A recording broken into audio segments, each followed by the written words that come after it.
तू सिखा के भेजा तेरे घर के करती कहीं की संस्कार दिए।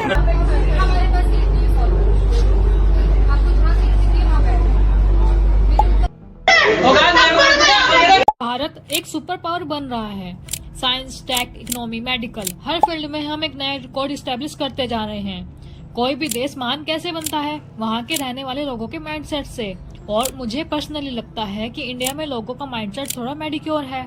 सिविक सेंस की बहुत कमी है और डिसिप्लिन ऑलमोस्ट एक एलियन के जैसा लगता है। ये बात हम आपको एक प्रूफ के साथ एक्सप्लेन करेंगे।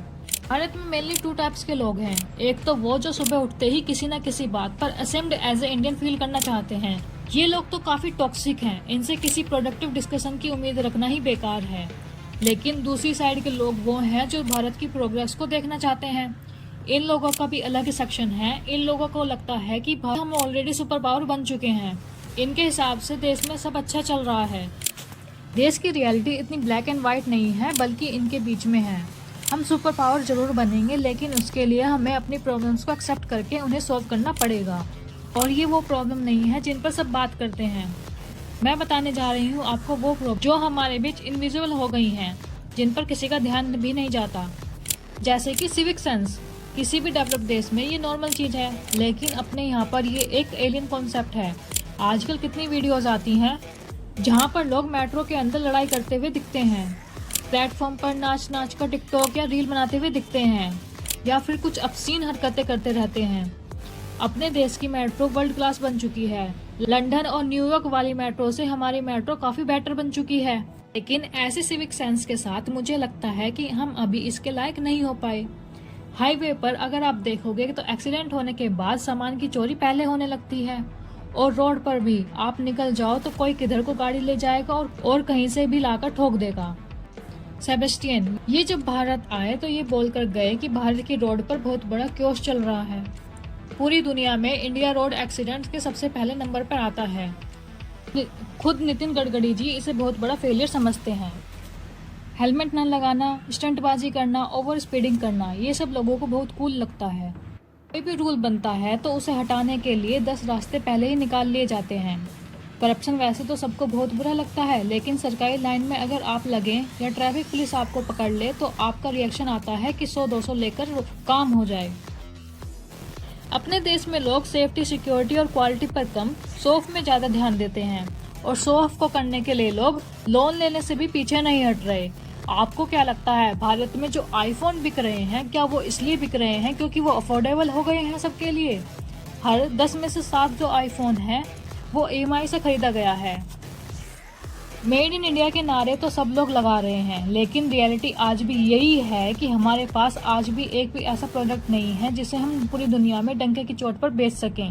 जो हम ये ओरिजिनल प्रोडक्ट नहीं बना पा रहे, इसका बड़ा रीजन है एजुकेशन सिस्टम। यहाँ लोगों को स्पेशलाइज्ड स्किल्स देने की जगह उन्हें इसलिए ट्रेन किया जाता है ताकि उन्हें कोई एक जॉब मिल जाए, जिससे कॉलेज वाले बैनर टांग दें कि 100% प्लेसमेंट है। इंजीनियरिंग, मैकेनिकल, इलेक्ट्रिकल, सिविल, हर ब्रांच को प्लेसमेंट के लिए सॉफ्टवेयर कंपनीज ही आती हैं। यहाँ पर लो पेइंग टेस्टिंग वाली जॉब में हर बच्चा बैठने को तैयार है। और जो थोड़ी बहुत मैन्युफैक्चरिंग अब भारत में स्टार्ट हुई है, उन जॉब्स के लिए जो ज्यादातर स्टूडेंट्स हैं वो एम्प्लॉयबल ही नहीं है। उन्हें ऐसा पढ़ाया ही नहीं जा रहा कि वो वहाँ पर जॉब्स कर सकें। और दूसरी तरफ है गवर्नमेंट जॉब्स। इसकी प्रिपरेशन कोई देश सेवा के लिए नहीं कर रहा। इसके पीछे 3 कारण है। दहेज का लालच, ऊपरी कमाई, काम करो ना करो नौकरी से कोई नहीं निकाल सकता। और इसी लालच के लिए कुछ लाभ गवर्नमेंट जॉब्स के लिए करोड़ों बच्चे अपने सबसे प्रोडक्टिव ईयर को बर्बाद कर रहे हैं, क्योंकि इन्हें पता है कि कितनी भी अच्छी प्राइवेट जॉब लग जाए, सोसाइटी में वैलिडेशन गवर्नमेंट जॉब के शौक के साथ ही मिलेगा। और इस टाइप की वैलिडेशन की भूख भारत में हमें अलग अलग तरह से दिखती है। हमें हमेशा बाहर वालों की वैलिडेशन चाहिए, चाहे हमारे नेता लोग न्यूयॉर्क टाइम्स, वॉशिंगटन पोस्ट जैसी पब्लिकेशन को कितना भी बायस्ड बता दें, लेकिन अगर यही पब्लिकेशन भारत के बारे में कुछ भी अच्छा पब्लिश कर दें तो हमारे नेता सुबह सुबह सबसे पहले उठते ही उसे ट्वीट कर देते हैं। ट्रैफिक में अगर सब लोग आराम से फॉलो करके चलें तो ट्रैफिक शायद कभी न लगे, लेकिन वहाँ इतनी जल्दी मचाते हैं कि टेढ़ी मेढ़ी गाड़ी चलाकर तुरंत भागे जाना है। किसी डेवलप्ड कंट्री जाकर देखो, कोई ट्रैफिक नहीं लगता, वहाँ सब आराम से चलते हैं, कोई बेकार के हॉर्न नहीं बजाता क्योंकि वहाँ पे चालान कट जाता है। लेकिन अपने देश में लोग इतनी जल्दी में रहते हैं, फिर भी कभी टाइम पर क्यों नहीं पहुँच पाते। कभी आप बाहर के लोगों के साथ मिलने का प्लान बनाओ वो आपको टाइम पर मिलेंगे। और इंडिया में 9 बजे का मिलने का प्लान बनाया है तो 9:15 तो बंदा घर से ही निकलेगा।